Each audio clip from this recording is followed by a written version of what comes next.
Welcome to the project Hybrid Power Generation using solar, wind and microhydro sources. And this is nothing but the solar panel from which we are extracting the voltage of 1.4. You can observe this. And this is for the wind setup. We are using the DC generator. Based on the rotation, we will be generating the voltage. And according to the wind, the power will be generated, and that is connected to the rectifier circuits of 3, which is in a parallel and combinedly given to the battery for charging of 12 volt battery. And we are taking for the inverter circuit. This is called our inverter circuit, for which we are converting from 12 volts DC to 230 volts AC, so that our bulb can be blown. You just see this output, you can observe. This is the output of the inverter, from where we have converted from DC of 12 volts to 230 volts AC. And these are the two sources of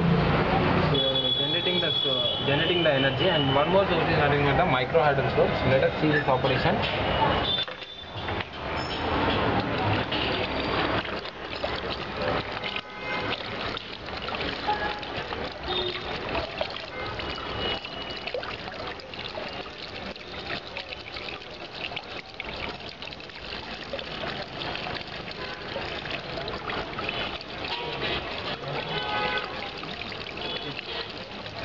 Based on the rotations, my voltage will be generated from the idle power. This is called the idle power generation, what we can see.